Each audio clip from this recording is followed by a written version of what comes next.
entered the bear crawling nation. This is our Mordant Mahon. Welcome to the other side of live. Now That's for it. your host. Little dancing princess is dancing. She got the tiara on as I'm entering my booth. I'm trying to make it. Welcome, everybody. Welcome to the other side of live. Ooh, good backdrop. There we go. It's going to be an interesting. It's going to be an interesting night tonight. I am not in my normal place. We only got half. Hang on. I had you set up wonderfully over one spot. He did. There's a beautiful mural over where I was set up before, but right now I've got a very big screen. So why are you where you are tonight? Tonight I am actually shooting a video. Yes, I do social media. I can remember these words.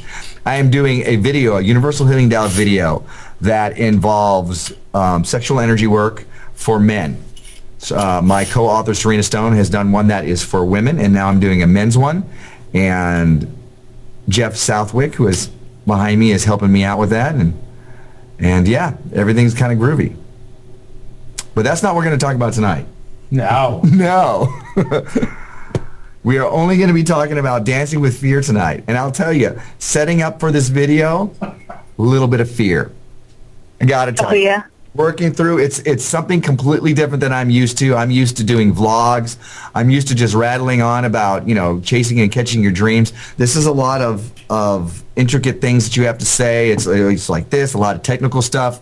And so it's completely different. It looks great what we've done. I think we've got, what now, 2 minutes of video? We've shot all day? Hour of tape. An hour of tape. 2 minutes of video, hour of tape. Great stuff. But 30 minutes of priceless take. Yeah, 30 minutes of priceless outtakes. Where Sweet. Oh, yeah. Yeah, and this is where Jeff is like, oh, you do cuss. I'm like, oh, yeah, I do. Prolifically, which is a big word. Welcome. I've almost got all of my side panel. I do have all of my side panel filled now, and there's even more. Is it bright? Is it way bright? Yeah, it's really hot. Oh, okay, sorry. I think, and by hot I don't mean temperature. No, I got you. You're fine now. Oh, I got Naomi Mimi is actually calling in. Hello, Naomi Mimi. Okay, you can't call in and not say nothing. Hello. Not allowed. If you need it louder or quieter, or will it help you to not hear them all at the same time? Hello. No, this is good. Okay. This is good. I like hearing them all at the same time. I think that's cool. Howdy. Nice. So tonight we're going to move right ahead, forging right ahead, unless anybody wants to talk about their weeks. I'll take that as a no. You all know what I've been doing. This is actually my outfit for the video shoot. Very nice. Very Will Schuster, I got to tell you. Inspired. I'm hopeful. I'm gleeful. How about that? Oh. Tonight we're talking about dancing with fear. At first it was called dealing with fear or confronting fear, or and you don't really ever get rid of fear in your life. No matter what happens, it's always there. You can overcome it, but it's always there. So I call this dancing with fear, because you can also use it as something that's helpful to you. It can be the impetus. Fear is not a bad emotion. It's a negative emotion. It certainly has its uses. And we're going to go ahead and start with, I like the format that we used last time. So we're going to start with one of the most famous quotes about fear by Franklin Delano Roosevelt. The only thing we have to fear is fear itself. And spiders. And spiders. Don't jump ahead. We're going to talk about that stuff. And Charles. And Be very afraid of Charles. I might actually be standing behind you. You never know. And zombies. You're not. Zombies and zombies. In the chatterbox. And David's scary clown mask. David's scary clown mask. Yeah, don't bring that up when he's here. He'll put it on again. Right, and the scary masks. Right. So what is fear? A survival instinct? It can be that. Absolutely. That's a positive way of looking at it. But, going back to Merriam-Webster.com, our old standby, fear is to be afraid or apprehensive. Expect with alarm. And then I threw in a feeling. Thank you, Hello Kelly. She brought out the Merriam-Webster. So what are you afraid of? Spiders was brought up. I got to say that's fine. Failure. Failure. Oh, you go right to the serious stuff. Failure. No, I'm with Naomi. That's probably, that My or biggest fear. yeah, failing your kids, something like that. I think that's true with a lot of us. For failure. Yeah. Needles. Rochelle Fast says. Needles. Why would you be afraid of needles or spiders? They're just things. Well, see, I remember when I was a kid, I was in either a ditch or near a ditch, and I remember my dad picking me up and carrying me out, and he's like, you got bit by a spider. I'm like, no, I bit by ants. He's like, no, you got bit by spiders. I was never afraid before then. Right. And now, I used to play with spiders. I remember that. And now I'm not a big fan of spiders. Sharon's got a good one. Rejection and disapproval by others. That is Driving good. on the highway. That goes along with failure too, I think. Yep. And I think it's Kirsten mentioned success. How many people are afraid of success? To the point where you'll sabotage yourself? Well, I think fear of success is really fear of the unknown. Right. You're not afraid of succeeding. You're afraid of being in a different situation that you don't really know your way around. Right. Absolutely. But afraid that you're not going to be able to thrive at that level. Well, I think it goes back to the rejection as maybe you're afraid you don't deserve it. Yeah. There's that. That might even come from our upbringing. Mom and dad said I was a bad kid, so I obviously don't deserve this, so I'm going to go and do this instead. Or mom and dad wanted me to be this. Mom and dad wanted me to be a doctor. And I've always wanted to be a singer or a dancer. And so I feel bad, so I'm going to not be good at anything. Yeah. But that's falling back on being victim of that kind of stuff. Well, I think too many people put what they do and they substitute that for who they are. And so they're afraid of failing at what they do because then they fail at being somebody.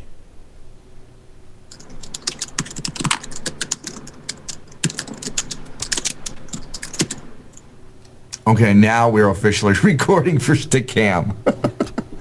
Shoot, honey.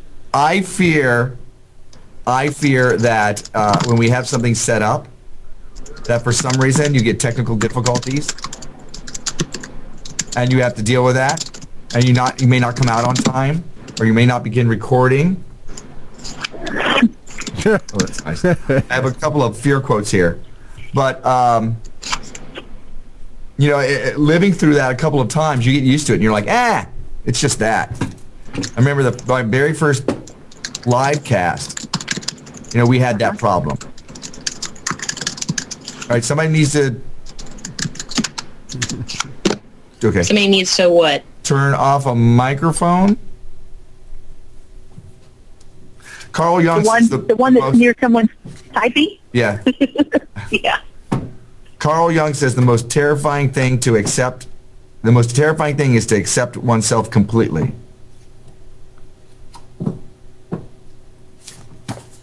That's kind of fallen into that success thing. So what's been your relation to that quote? So accepting myself completely. Yeah, looking into the darkness, looking into the stuff that I find not so nice, I think I had a harder time with that before when I first began doing it. Now that I've cleared out a lot of that stuff, it's not such a bad glance. I mean, there's still stuff there, just different layers of it. So I'm not as afraid. It's like you can get used to anything. A lot of people are afraid of being speaking in front of other people. But on exposure to that, you get used to it and it becomes less of a fear. You know, I have a fear of spiders, but I'd love to go to a pet store and put them on me and just deal with that and have less of a fear. So I think, you know, looking at yourself in the beginning, it's very hard. You don't know what you're going to see there. Maybe you're going to see everything that your parents, you know, said bad about you, or those things that you find to be true. But you do it enough times. First of all, you're going to get used to the reflection. Second of all, you know, what you're seeing there, you're going to start cleaning up anyway. So every time you look, it's not going to be as ugly. You're going to find beauty in your own reflection. Mm-hmm.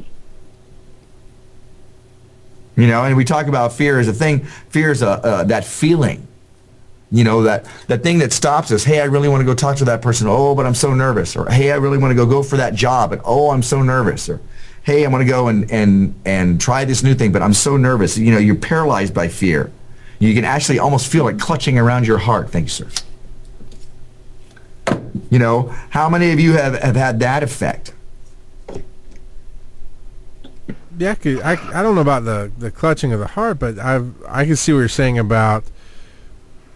You know, I've always been the kind of guy that had no fear. You know, I didn't fear speaking in front of people. I didn't fear trying anything, especially when everybody else was afraid. That's usually when I charge headlong into it. But at times, I guess maybe I did have a fear of success, because there have been times when my wife has encouraged me or other people encouraged me to go and try to do something. And, you know, I'll say, oh, no, now's not the right time, or no, you know, I want to hold off, or, you know. And part of that probably was I didn't think I was good enough. I didn't want the rejection there. Right. Have you ever had that moment where you wanted to do something and you just kept yourself back and you missed out on an opportunity because of it? Oh, yeah. Well, do tell. I'm too afraid. I have a thing with being on camera. Very good answer. You're afraid of being on camera? Really? Yes, I have a fear of being on camera. I'm very afraid of the camera. But yes, I tend to do that quite a bit. Especially recently, it's been with my dancing. Being approached to do like an exposition, or being approached by, you know, people that want me to book a gig or come and teach a lesson or teach a class. And because I have it in my head that because so-and-so or this person, or I didn't place in this contest, or I didn't do as well as I wanted here or there, that I turn the opportunity down, when really it would be better for me just to take it, to mess up, to get past that fear and that nervousness, because I'd love to dance at champion levels with West Coast Swing, and the only way that I'll be able to get there and do that is by practicing and doing it. So that's my thing. Exposing yourself to that. Hello, 602. Hello, Who is this? Katie. Hi, Katie. Hi. The voice dropped and he became so serious. Hi, Katie. I thought it was funny. My creepy voice. That's not my creepy voice. I know. Trust me, that's not my creepy voice. See, I've never understood the fear of outside influence. Like getting on camera. I was being interviewed on TV when I was 8 years old for being homeschooled, and I was in the paper and that kind of thing. My dad was a preacher, so I was always paraded in front of people doing different things. What I've always been afraid of is, or I guess what kept me from being afraid of outside influence was internally. You know, I've always been afraid to fail the ones who actually loved me, to which is actually what I do quite often. Is I fail my wife and I fail my family. Not that I'm a horrible person, but the thing you fear is probably the thing you're gonna do the most. But with that being my fear, with I kept everybody away. I kept this big wall around me to keep people out because my biggest fear was being known and then truly being rejected, not being worthy of other people. That everything else is paled. I mean, being on TV is nothing because it's not really me. It's just something I do. So I've never understood. I've never been on the level that Naomi Mimi is. I guess that's who's talking about dancing. But every day. But you will be someday. every day. If I failed at doing what I do as a business, which we won't self-promote or anything. If I failed at doing what I do, I would start over something else. But if I failed at my family, if I failed to the point that I lost my family, through divorce, whatever, that to me would be my ultimate failure. And for the longest time, I didn't even face that, and that made me fail even more. Because when you're afraid, you don't even want to face what you could be doing. Oh, absolutely. Avoidance behavior is a great way of dealing with fear. I'll work on everything else that I want to work on until I get to that one thing. In fact, I'll do more work on these other things rather than that one thing I want to avoid, which is probably the most important thing I should be doing. And if I get it out of the way, I will probably feel the best out of anything else I'm working on that day. Well, it reminds me of a friend of mine who does vlogs and podcasts instead of working on public speaking. Came to mind there. Jackass. Sorry.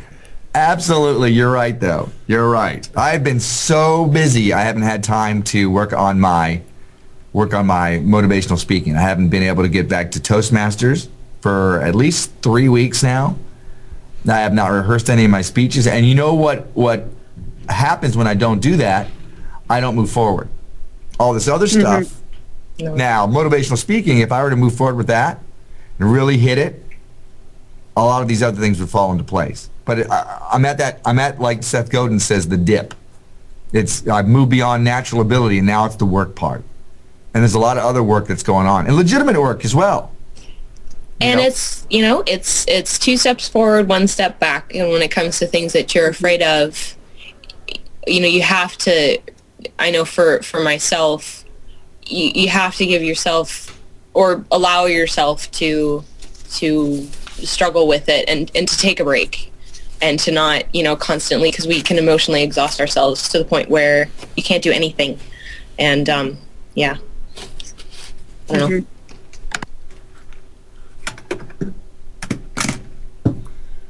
Rhonnie, how about you? You hadn't talked about what you're afraid of or what keeps you back. It's funny. I will say that I'm comfortable having conversations with people I know, but if I'm in a room of, say, 100 people, which I was in today, and you're going around the room making comments and it's something I'm really passionate about, I find that I get flustered. It's like I kind of over-talk myself. I talk a little too fast, and then I feel like I need to slow down, and then I'm all wrapped up in how fast I'm talking. And, it's like my heart rate will get a little elevated, which makes me talk faster. So and I experienced some of that today in one of the core conversations I attended here at South by Southwest. And I don't really know how to address that other than to just keep going. Like the first time you go to an auction, your heart rate gets all elevated and you bid on stuff that you don't really want because you're all wrapped up in the moment. Yeah. It's like this, exactly the same feeling. It's like this little adrenaline rush that keeps you from necessarily being as effective. But that's the thing that comes to mind as far as things that I'm afraid of. It's not that I'm afraid of it happening, because I obviously go ahead and throw myself into it, but I don't function at my best. And of course, I'm always afraid of, to all of us, we're afraid of being in a situation where we don't function at our best. Yeah. And yet there are people who see you from the outside and they think you're phenomenal. They're amazed at what you do. I've seen you in a room of people you don't know. You're fantastic. And now, and we look at these people and we think if we had their ability, the things we could do. And yet, other people are looking at us thinking the same thing. If I had your ability, I'd be a motivational speaker. Right. Exactly. And just remembering that we are our own harshest critic. So, absolutely. Yeah. So, Seeing that. and it helped me so much when I had people telling me, that was so amazing. How were you able to go in there and just talk to that person or just approach that person? Or, it's when they're coming to me and I would go, wait, you mean you liked what I did? And they were like, well, yeah, you did that so well. And I'm like, oh, that's news to me, and that's been a big theme for me in the last couple of months, is realizing that reaching out to other people, giving them positive feedback, even if they don't ask for it, going to that speaker that just, talked in front of 2,000 people and saying, wow, that was really awesome. Thank you for doing that, because it doesn't matter how big of a celebrity or personality they are. Everybody needs to have that feedback to know that they're doing a good job, that they're getting over past their fears. And so, yeah. Yeah, one of the guys here, Draven Jake, I think, he was responding to Rhonnie being in a room and talking about what she's interested in, and he said something about he fears. He goes, when I get there, I clam up for fear of them rolling their eyes or just ignoring me, and I guess I used to be the same way. And I do a lot of talking. It's basically what I do for a living. I just don't get paid for it. But I used to be, if I say something that offends somebody, or if I say something that somebody's bored with. Now if somebody goes, well, what you just did is boring, I get pissed off. I'm like, and? Nobody told you had to stick around for it. I find it interesting to shove off. But a lot of people had that fear, and I did too. I did have that fear of, holy crap, if I'm not interesting, and sometimes that is a feedback, obviously, but we're talking about in the aspect of fear. I'll charge a room, man. I'll step into any room and just talk away and take over, and because I'm a big guy. I'm 6'6". I've always been the biggest person in the room practically, and I'm loud, so it's something I can't avoid, so I just embrace that early on. However, I do usually walk away knowing that either the room didn't really know who I was, or feeling like I did something wrong perhaps in there, because it's still a mechanism of defense. Yeah. That was pretty much where I was today. Right. What about getting angry? Do you ever get angry when somebody scares you or something scares you? Yeah. I see that reaction with guys a lot, especially if it's a visceral reaction. Yeah, mine comes out a lot with my kids. When I see them about to do something dangerous, I'll just light into them, and they're not hurt, they're not fine, but you had that instant reaction, and I'll be chewing on them, just like, do you want to get killed? Do you really want to get killed? And they're like, why are you gonna kill me? Because, dude. You do. I agree with that statement. Is that guys definitely have that anger reaction when fear comes up. Yeah. What about the women, Rhonnie or Naomi? I don't get angry. Go ahead. Go ahead, Naomi. Bad. Rhonnie first. You go. I think they get polite.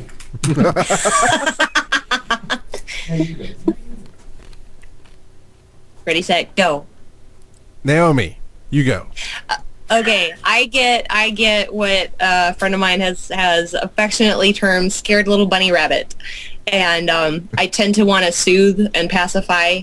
I have some childhood shit that it's like quick, disarm the situation so that I don't get hurt, so that things don't go worse, so that I'm very much so soothe, run away, back off, get very quiet, and so that's how I deal with fear. I get very quiet, very withdrawn, very very pacifying, and as I'm making these motions with my hands.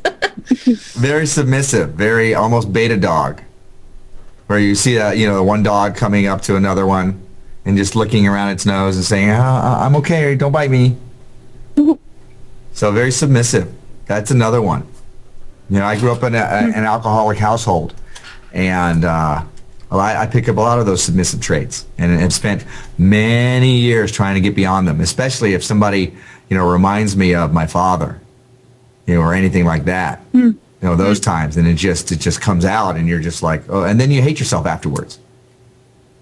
All right, I do. Well,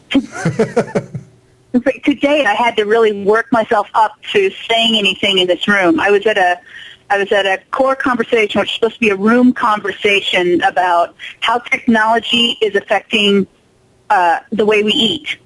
And I'm in there with the people that run the websites for the Food Network and Food Incorporated and Recipes.com, and the people that made the movie Food Inc., and people that are developing apps around, and I made this comment that nobody liked, which was I said that we were having an elite conversation because I try to sell food in the Midwest and the South, and you would like to think that people are looking for gourmet and healthier items, but that's not how people are voting with their dollars.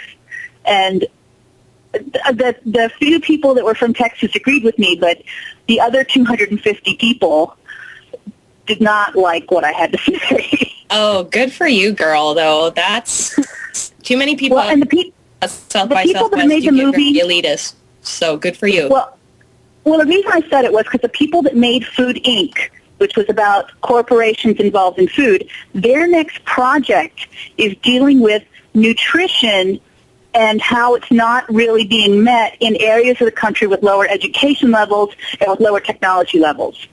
And so I thought this was really a very valid comment, and we really weren't having an elite conversation. This was a room full of people that spent hundreds of dollars for a conference this week and who are developing apps that are applying to people from the East and West Coast and from Europe. And so I said, I would love to think that my Texas customers want to eat a spinach quesadilla, but they don't. They all come to my counter and ask where the funnel cakes are. And I'll take the spinach quesadilla. That's for me. Yeah, my spinach pesto quesadilla is actually pretty rocking. What about a spinach funnel cake? Oh. Right. No. But, and I said, I'm not going to say that I don't sell these, but I am going to tell you honestly that it's 10% of my income, and the 90% of my income is selling crap that people have in their head. I'm going to a festival, so I'm going to eat this fattening fried thing. Exactly. Now, this is completely different in the South and the Midwest than from the East Coast. On the East Coast, I do shows where I have audiences that expect at least one booth to be completely vegetarian, and they expect somebody to be able to address their gluten intolerance issues. The coasts are different, and my argument to these people was, I said, you're in Austin and you think you're in Texas, but you're not. Austin is a big city that happens to be located in Texas, and that wasn't received well. Although I did talk to the Food Inc. people afterwards and gave them some contact information for people that were doing stuff that applied to their next project. But in the middle of saying all this stuff, I'm realizing no one in the room likes what I'm saying. And so having to finish my thought while knowing that I've got, 250 people not happy with me. They didn't like being called elites, and now I know that that's actually a button, and I pushed the button. I could have said all of that without calling them elites and possibly not pushed the button. Right. But at the same time, that's a fear that we all have to get over, and that's a fear that I don't have, is a fear of pushing people's buttons, which gets me into a lot of trouble. I will be the one that's like, I will rock the boat here. This is not right. So, good on you. I find I'm even rocking the in boat. Go ahead, Rick. Sorry? No, I was going to say, even in my coaching, I tend to push buttons. Yeah, you do. That's your job. The name Mordant is very well suited. Biting reply, very well suited for some of my styles sometimes. But, I look at it as that I'm a coach, not I'm not your buddy or your pal. I'm there to push you a little bit if that's where you want to go. If you're here to play your best, and I'm going to help you get there. Yeah. Right. Yeah. But enough about me. Now Ronnie's on The a fear thing roll. that I'm dealing with right now is I'm actually starting off on the road soon, and Yay! I don't know what. Yay, Oh, she said. sorry. I don't really know like any of the running people, and I'm new, and I don't know who to talk to, so I end up being the awkward one in the corner in many conversations that just kind of like smiles and nods, and then kind of just wanders around and doesn't really know who to talk to, and it's so awkward. And I know people are ignoring me, and it doesn't really. And that's fine. I think she just died. But No, I think that's Ronnie playing with her earpiece. That was me. I'm sorry. Oh. Well, Princess, do you Did you make find? noise? Do you? Oh, yeah. But don't be afraid. But no, do you find, Katie, that when you're the quiet one and the awkward one, don't you find that somebody who's more overbearing and outgoing comes up and talks more and carries the conversation for you? no. Oh, never mind. No. Usually what I end up doing is finding someone who's a weekender like I am right now and hanging out with them. But I'm doing stand-up tonight where a bunch of the runnies go. So I know that Mordant's going to be doing his video shoot, so I'm going to be trying to make people laugh alone. You need to record it. Horrifying. Yeah. I don't have a camera, but maybe someone will. I don't know. But I'm just kind of scared in general right now. Is it an open mic? Yes. So how do we Yeah. redefine that fear? How do you work your choices in and redefine the fears to becoming something that's actually going to help you instead of hinder you? I don't know. Mordant. This would be where the Mordant Live advice Ricky? comes in. Hello. I'm scared. Well, you know, I think fear is a good thing. You know, we're all jumping ahead on this, but I think fear is a good thing. For one thing, it points out those places where we have a little bit of weakness, that things that make us nervous. Often it's stuff that we don't want to deal with. In this case, it kind of weeds out the weak. Yeah. And if you can push through this, there's that rite of passage. You know, it's your driver's license. I've done this. I've stood on stage, my knees trembling, and told god-awful jokes. And by that, I mean just bad. Timing's bad, delivery's bad, everything's bad. But then you belong to this company of people, all those comics that are on stage with you, even the best of the best, who are going to be able to sit there and go, yes, me too. Jerry Seinfeld, yes, me too. Carlos Mencia, yes, me too. Steve Martin, yes, me too.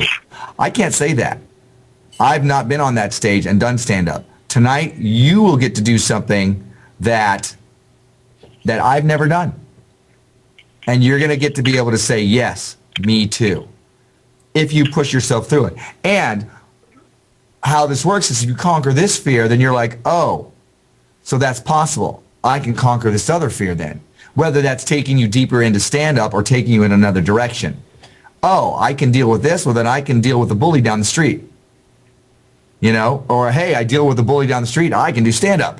You know, however it works for you. So it's certainly that it gives you that driver's license of, look, I've come this far, and other people have not. Especially with what you're doing tonight. It's a rare thing. Can I say that? If Jeff wants to say something, you're going to have to step up and say something. You can't do it over there. Everybody, this is my good friend Jeff, who is videoing me and obviously has a comment. No, let him see you. Oh my. Hi, to your, sorry. Hello, Jeff. Hi, to your, Hi, Jeff. to our stand-up person. The coolest thing about doing anything like that when you're scared is the bottom line is everything that Ricky said, I totally agree. And I've done some pretty interesting things through my life. I've lived a really cool life. But the best thing is it's an experience that you've done. I mean, you get to say from now on that you've done that. And I mean, what percentage of people can ever say, I've told jokes on stage? You know, we've all told jokes anywhere else, but it's a life experience you chalk up now. And the best thing about it is you never, ever, ever have to think of it as, I wonder if I'm any good at it. You'll know after tonight. And you might not be great tonight, but the bottom line is you might say, hey, that wasn't as bad as I thought, and you want to pursue it. But the cool thing is you'll know by the end of tonight whether you want to keep pursuing it or not. It might be the worst thing ever. You might bomb viciously, but you'll at least know. No, it's a great thing. I mean, the bottom line is you'll at least know that. You know what I mean? Like so many people in fear of trying anything. I teach high school kids.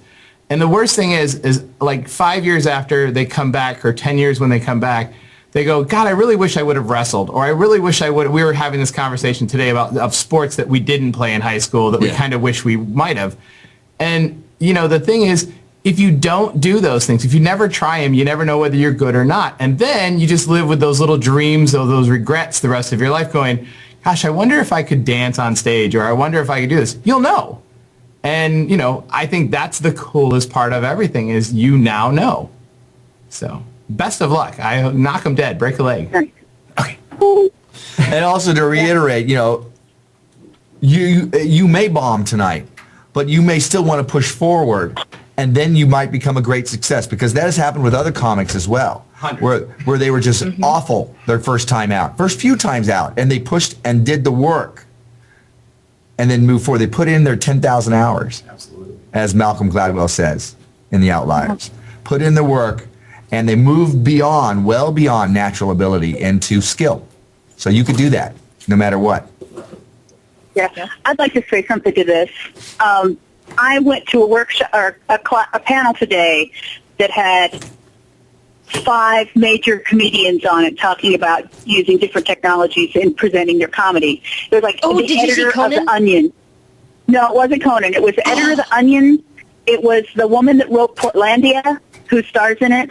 It was the producer of the channel, the IFC network. It was Chris Hardwick, who does Nerdist. And it was the guy, Scott Ackerman, who does Comedy Death Ray, and he does a radio show, which was or a podcast show, web show, that was actually a complete failure called Between Two Ferns, that the whole room went nuts for, so it's obviously a nerd favorite. But they were talking about failure today, and they were talking about putting yourself out there. And Ackerman said, basically, Between Two Ferns was a complete bomb, because it was actually designed to be a TV show, but it's now huge.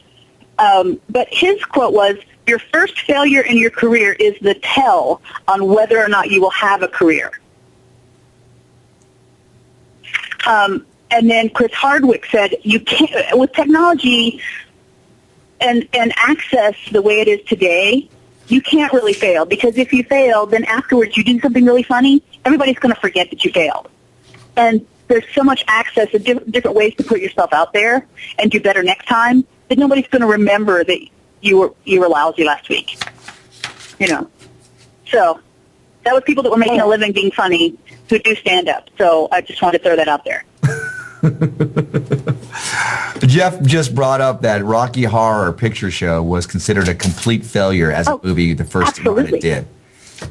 And it's still playing in thousands of theaters. Thousands? Hundreds? It's made more money than any other one film combined in small, well, not Avatar thing. Yeah, not than Avatar. Yeah. So next quote I want to jump into is, expose yourself to your deepest fear.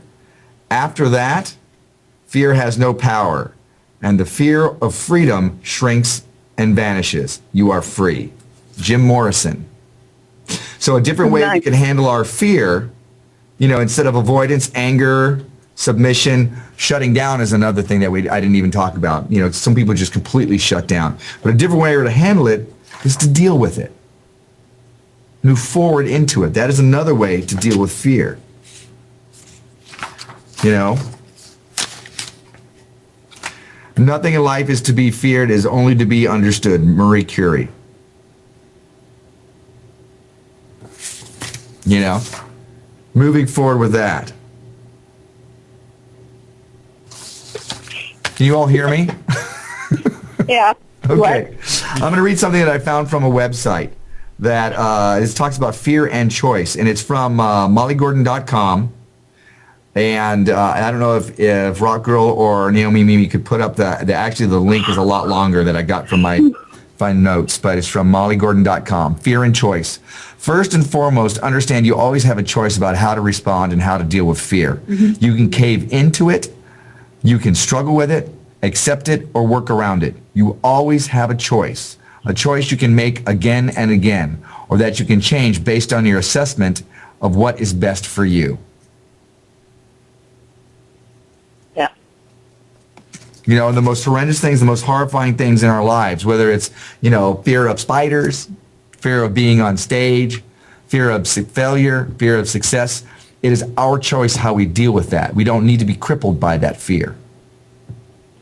We don't need to be stopped from moving forward by just that nervous, oh, I can't do that, somebody will make fun of me or whatever. You can also choose to plow ahead. Get on stage, tell bad jokes, make people laugh. Even if it's nervous laughter, believe me, it works. Yep. I've been there. Just this last week. Getting away from actual performance-based fear like we've been talking about, what about just the everyday stuff that people are afraid of? How do you go from the fear of rejection, the fear of failing personally, the fear of what some of the people put in the chat room? I know Naomi Mimi saw a question earlier. I saw the same thing she's going to bring up. But it's how do you convert from that fear to somebody who's not afraid? And not just the performance stuff like you're talking about where you get on stage. I mean, some people don't ever want to be on stage. Some people just want to have a personal relationship that they don't sabotage. Have a personal relationship with somebody specific, or what do you mean? Yeah, I mean, well, you're talking about how you sabotage yourself from success. That applies to relationships. You know, there's the classic person who gets close to a woman, or a woman gets close to a man, and then they'll sabotage a relationship because they're afraid of being too close to somebody. Or, you know, what was some of what was talked about before of, well, like my own personal fear of failing inside of my family, not so much the failing at what I do, but failing at who I am. I mean, how do you can't just get up on a stage and deal with that. How do you deal with that on a personal level? Well, I think that one of the first things that you can do is to find out why you have that fear. Look at the fear itself. You know, sometimes all it takes is looking at something, acknowledging it, and letting it go. Sometimes you have to dig deeper. Do you have a fear of personal relationships? If you have a fear of anything like that, fear of, you know, office relationships or dealing with, you know, people in management, you just have that kind of fear, or talking to people, it's a good thing to do is start looking at why. What has caused this? Where does this come from? And then just looking at the fear itself. And then, you know, you can just find ways to get around it, work through it. I always think that exposure is good.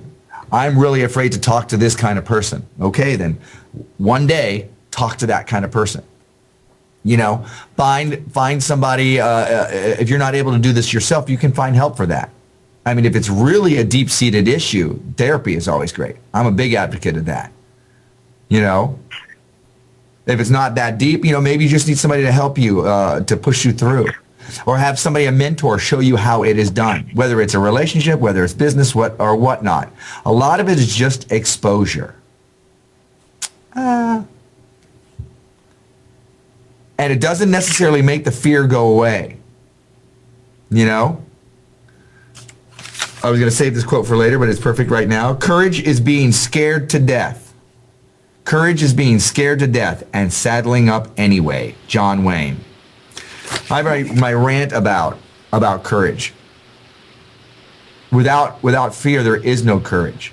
You cannot have courage without fear. If you have no fear, you're just doing your job. If you are a soldier in war and you have no fear, you are just doing your job. If you have fear, then moving forward, being brave in spite of that, that's courage. Talking to different people, being in a relationship, making new friends. You know, I lived next door to the popular kids, and I was very shy when I was little. And when we first moved next door, they invited us over, my sister and myself. And at the time, we were doing something we couldn't actually go over. But I was too shy after that to go over there.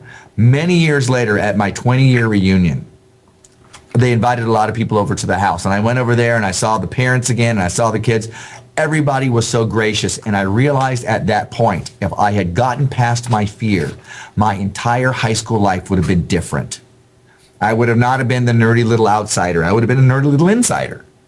But it was my own fear that kept me away from these people, that told me they're going to be mean to me, they're going to make fun of me, and all I really needed to do was go there and get to know them.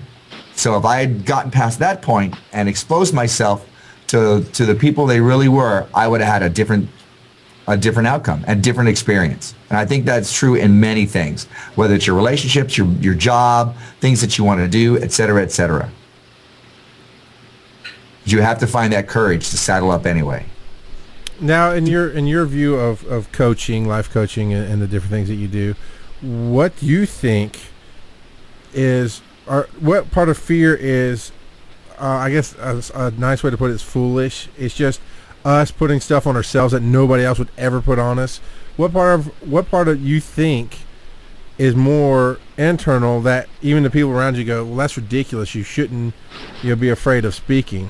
Or not. I mean, not speaking. I'm sorry. I looked at you for a second, but you know what I mean. It's how many people are afraid to do things, and their friends go, "Why are you afraid of that? You do that very, very well." But that person it's all internal. How much do you think that plays in? Well, I think that a lot of if you ever seen What the Bleep Do We Know, at the very end of the movie, they show a situation where there's a wedding. And it talks about being addicted to certain situations, being addicted to certain emotional responses from yourself. And it shows the woman that is having a good time and then suddenly spills something on her dress. She goes, "This always happens to me. I hate it." And suddenly everybody's paying attention. She's so addicted to that kind of situation, and she's so comfortable in it that subconsciously she even creates it. However, this does not mean that the feelings are not real. You know, if you talk to people who really don't want to be in a relationship and they set themselves up with well, I fell in love with this tough guy who, who's kind of abusive, and then, you really don't want to be in a relationship. You keep picking these guys that it's not going to work out for you. Does not mean that the feelings are not real. It does not mean they are not really falling in love. There's just, you're going to pick this one so you can go, "See, I tried, and this one didn't work out. Like I knew it wouldn't work out, but I really tried." Well, yes, you did, but you picked badly. So they're really feeling that fear, and it's unfair on some level to say to them that, "Oh, that's silly that you feel that way." Now, they need to find a way to stop being a victim of it, or they're going to be living in that fear all their life, and that's what's bad. But the feelings themselves, that chemical response where you're actually feeling the physical nausea or whatever it is you're feeling, is very real. You have to learn to work through that, or work in spite of that, and then that will lessen. And I can speak very personally to that. I'm actually, and I can come out and say it, I'm clinically diagnosed with general anxiety disorder. It's called GAD. And so I have a chemical imbalance in my brain where I get terrified for no reason, absolutely no reason. It reduces me to a quivering, sobbing mass of human flesh. It's ugly, it's gross, it's disgusting, but there's nothing that I can do about it except for find people that understand that about me, find people that won't judge me for it, and people that can be like, okay, take me by the shoulders and shake me and be like, all right, breathe, take a breath, move on. Or, just understand that I can't help it. It'll pass. I get panic attacks and then it passes. And so when someone is afraid of something, the best way, and what I tell people, if I get to a certain, friendship level, and I guess here with this crowd of people, I feel comfortable in saying all of this, is people ask me, well, what can I do? I'm like, you just let me get through it. Give me a safe place to deal with it. Don't tell me that I shouldn't feel that way, because that doesn't help. That just makes it worse, because I'm already feeling bad enough about the fact that I have this irrational panic. And then just like a tough love thing, like, you're safe, you're okay, now snap out of it. And and everybody's different. Sometimes people, it really, they do just kind of need a smack. Sometimes people do need someone to hold their hand. But when it's someone that you don't understand their fear, it's not necessarily even that they're looking for you to understand it completely. Just empathy helps a lot, where it's like, I might not understand completely how that feels or what you're going through, but what can I do to help? And then hold them to it. I have some very good people out here, the guy I'm working for included, who he can look at me and be like, snap out of it. And I'll be like, oh, right. So we have that repertoire of trust and knowing that the only time that he would say that to me is if it was getting bad. And I'm like, oh, okay, yeah, I need to then stop and look at my own behavior and how I'm dealing with it. Well, first I want to thank you for sharing that with everybody. And that was a very brave thing to do, and I'm not being coy at all. Now, I appreciate that you're able to do that. And I know that takes a lot. So I want to say thank you. You're welcome. And I'm going to share another quote because I like it. You're going to like it or not. I learned that courage was not the absence of fear, but the triumph over it. The brave man is not he who does not feel afraid, but he who conquers that fear. Nelson Mandela. Nice. I think one of the first things with dealing with fears is identify the problem. You name the thing you fear, and again, exploring what that is, delving into that. If you can identify the problem, sometimes, as I said, sometimes it's enough to be able to look at it and go, okay, I see that, but I'm not going to be a victim of it. If it takes a little more, then, slowly in stages, expose yourself to these feared situations. Depending on what it is, as long as it's something you can do that with. You don't want to do that with, well, I'm afraid of being mugged, so I'm going to go into dark alleys and overcome my fear. That's not what we're talking about. And Naomi has had to deal with her very, very real condition, and she sought help on that. And that's another thing, whether it's therapy or medical help or something. It doesn't mean that it's, you have something a little wrong with you and the doctors are screaming, ADD, take this pill. That's not the first step you take. But if it gets in the way of you functioning, and it gets in the way of your happiness, as long as not too much else is lost by what you have to do, certainly therapy. Yes, and I've learned how to deal with it. I'm very careful about the way I live, what I put in my body. I exercise. I've learned how to cope with it without pharmaceuticals. That's my personal choice, and I do revisit that every year, honestly, where it's like, okay, how is my quality of life right now? Do I need to go on something? So if it becomes, I always tell people, if it's an irrational thing, if it gets out of your control, where it's you're wondering what's going on, definitely seek professional help. I've had a lot of very good people in my life that have helped me with that, and there's absolutely nothing wrong and nothing to be embarrassed about if you want to seek a therapy, or you want to go on medication just to help you get past that initial terrifying, oh my God, I don't know what to do with anything that you're afraid of. There's nothing to be ashamed of with that. Too many people frown upon professional help when it comes to that, and it makes me sad, because too many people live terrified, and that's not a fun way to live. All right.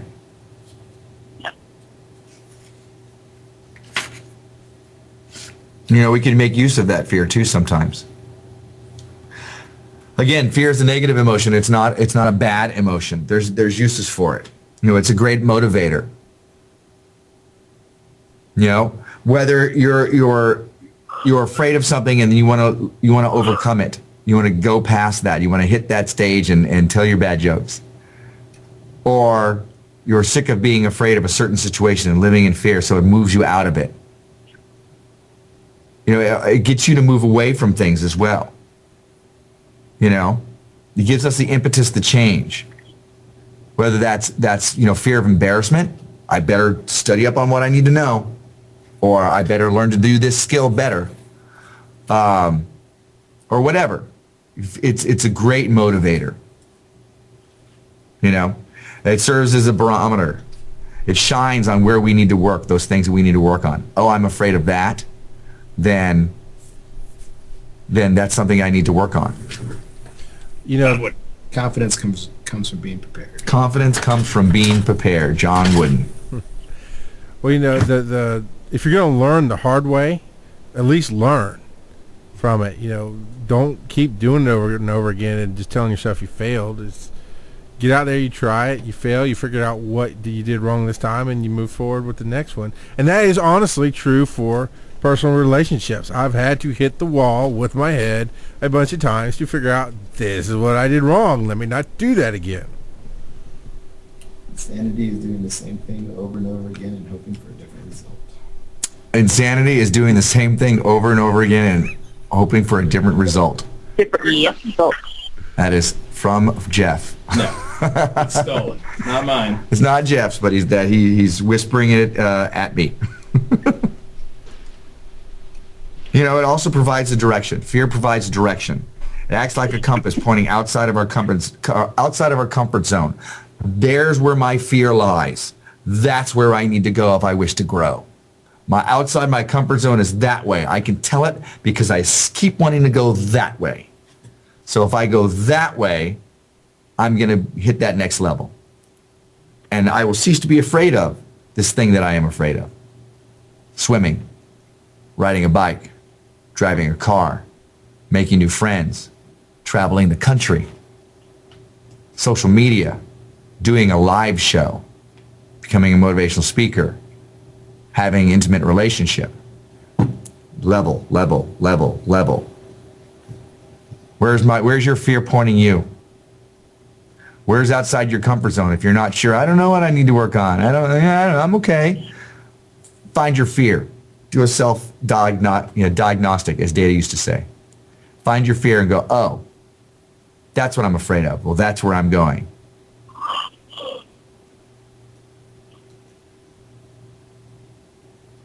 Make friends with your fear. Say again? Make friends with your fear. Make friends with your fear. Absolutely. Make peace with it. Yeah. Now, not necessarily the thing that you're afraid of. Especially if that's a harmful thing. But the fear, it's your buddy, it's your pal. It's negative. And inopportune.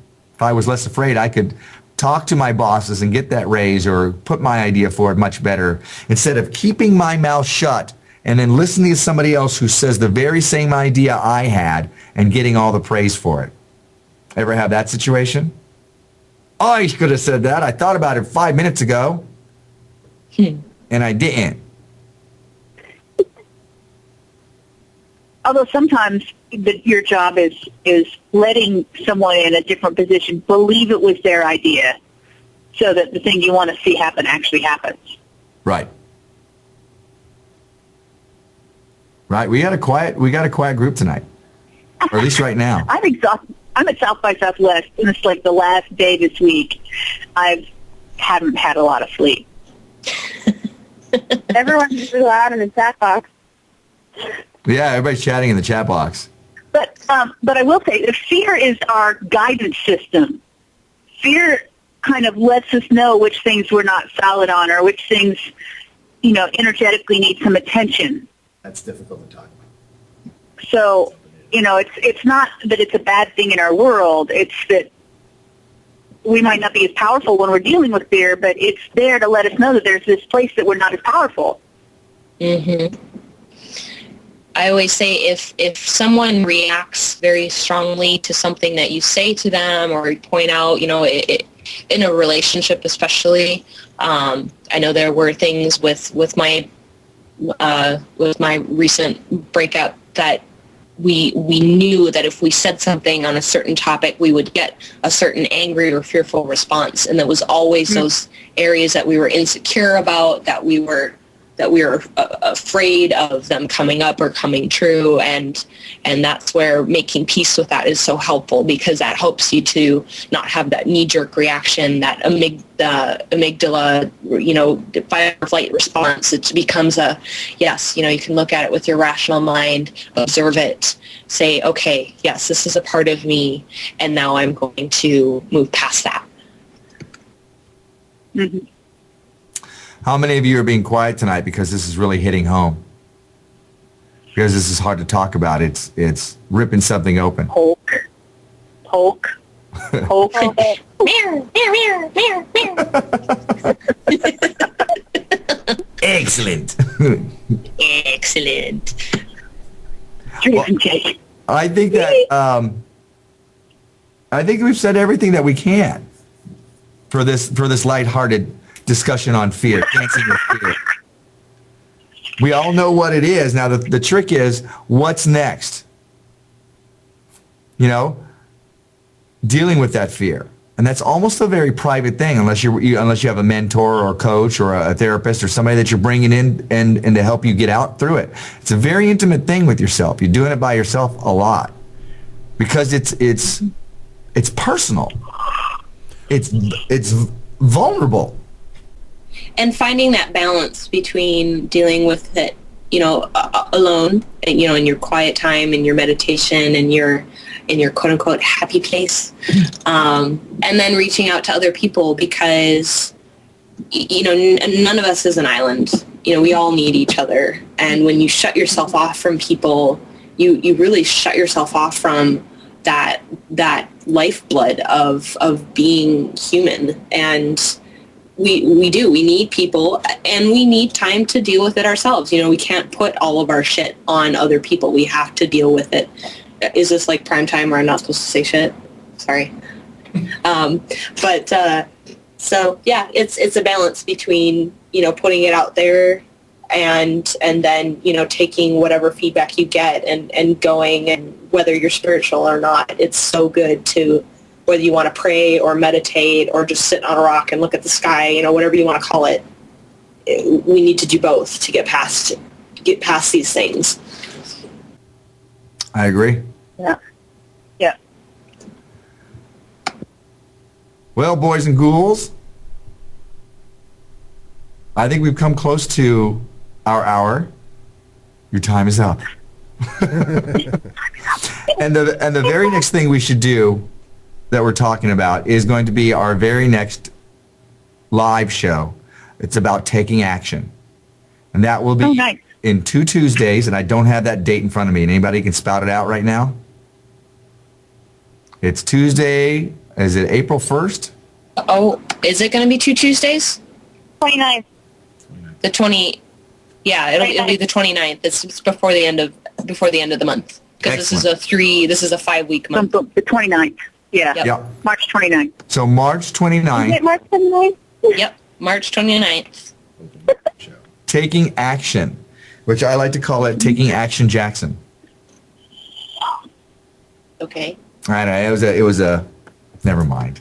Never mind. It was a bad movie. Before that, it was a little, you know, action figure doll that I had. Shut up. No.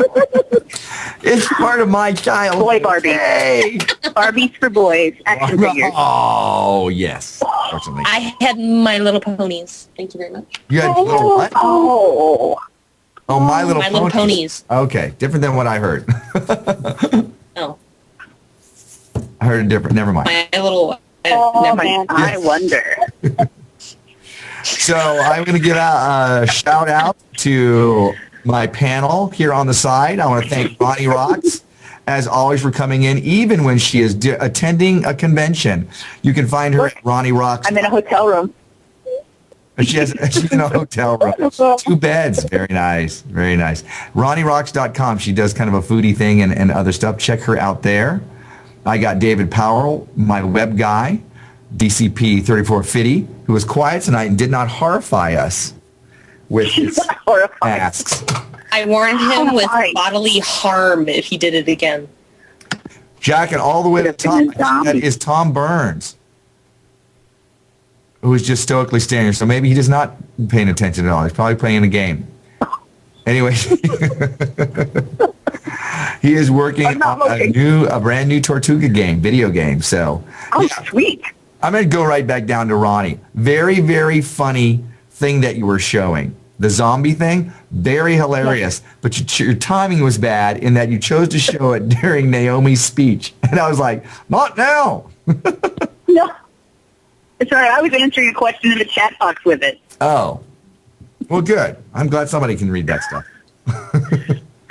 Of course, Big C, my producer, Bear Crawling Nation, bearcrawlingnation.com, bearcrawling.com, something out there. Both of those work.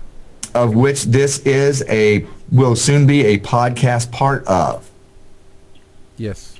So you'll be able to find us at bearcrawlingnation.com as well as other places, but right now I'm pimping him out. And Hugh what is Hugh's show? Hugh's show is the Road Show. It's the one that we did 30 minutes before this one. The Road Show. And because he's from Rhode Island, it's spelled that way. So check him out. He's one of the people in the chatterbox that bops in now and again. Yeah. I want to thank my good friend over here, Jeff Southwick, for throwing out some cool comments. Single Man Studios. Single Man Studios. He does, what do you do? Video, audio, photography. Video, audio, photography, all that kind of stuff. Well, since we're pimping everybody else out, and I was going to do it anyways, I want to invite everybody who is here to become a friend at stickcam.com/MordantWorld. Friend us here so you can be our buddies. I don't know what that does, but it makes me feel good as the numbers go up. And, of course, you can find us at facebook.com/MordantWorld and twitter.com/MordantWorld and soon MordantWorld.com, but not yet. Thank you, one and all, for joining us here on the other side of live. I will see you in 2 weeks for Taking Action Jackson. And if I can find one of those damn dolls, I'm bringing it. Nice. Everybody have a great night. I will chat with you later. Hey, soul sister, ain't that Mr. on the radio? Stereo, the way you move, baby, no. Hey, soul sister, I don't want